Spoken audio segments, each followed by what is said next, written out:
think you would find it quite comedic the way my tripod is set up. Maybe I'll take a picture so you can see this. We're beginning to work on the element of art, the line, and for our first lesson, let's review really quickly some of the different lines that we have used in the past. You have squiggly lines, like this, kind of like ramen noodle soup. Soft edges, sort of S lines. You have the very sharp edge zigzag. That's what you would do for alligator teeth or to show mountains. You also have a broken line, which is what you see in the middle of the road every time you're in a car. You have circular lines. They're fun. Loopity, loopity, loopity, loop.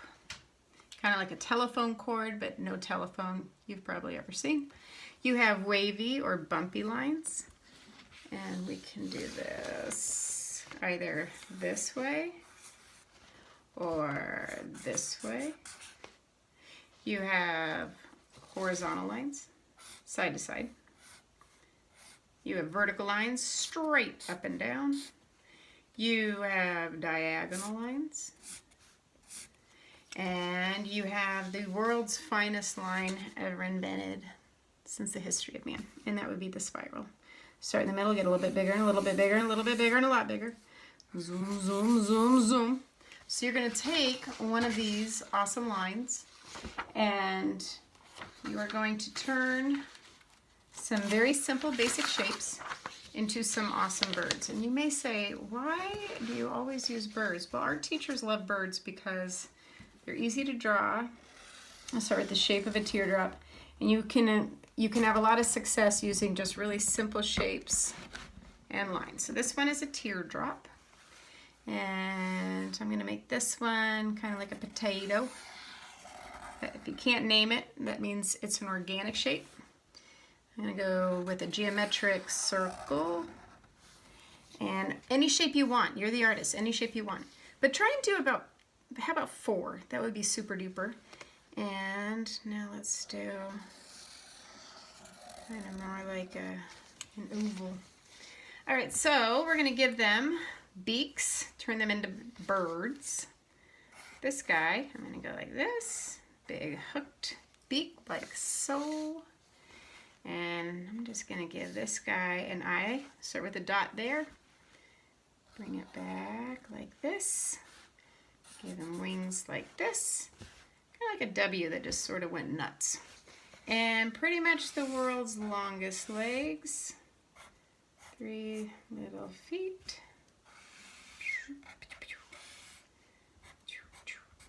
Now if yours doesn't look exactly like mine, that's awesome. Make your own. Over here, so this guy, that's a profile view, so that's from the side. This one I'm going to make one that's looking straight ahead. Another oval, oval. I'm going to put the eyes on the inside kind of closer together, and do you see how I left the very center of it light? I just think it adds a really cool effect to the eyes. Make a horizontal line side to side that points down and becomes the shape of a triangle. Now this guy I'm going to give little hair too, little feathers up at the top. Little wings like a so. Super long leg, adding a spiral. I saw that on another artist website. I thought it was kind of cool. Spiral for the knee. You don't like it? Don't use it. You're the artist. Little thing back there. This one, what is his little dot? Which you're welcome to just do a dot for all of them. Again, your choice. This one I will do for the wings. Let's go. Oh, I already did one like that, but here I'll put another wing in over here so it looks a little different. It's kind of cool to make them all a little bit different. Give them some kind of feathers right in the front.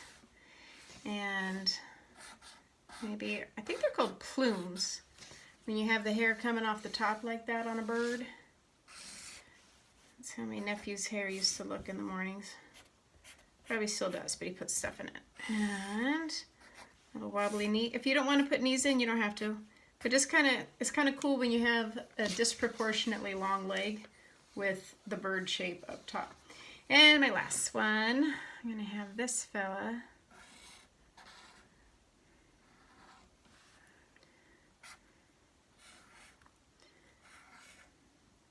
Looks like he's over all the smoke. He does not have much interest in flying around with all that smoke out there. So I put a little wing like this. Maybe I'll even give him a cheek, a little bit of a cheek. Pointy.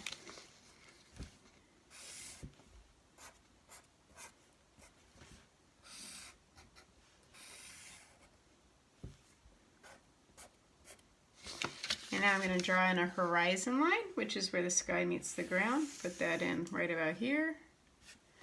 And now I'm going to add color to it.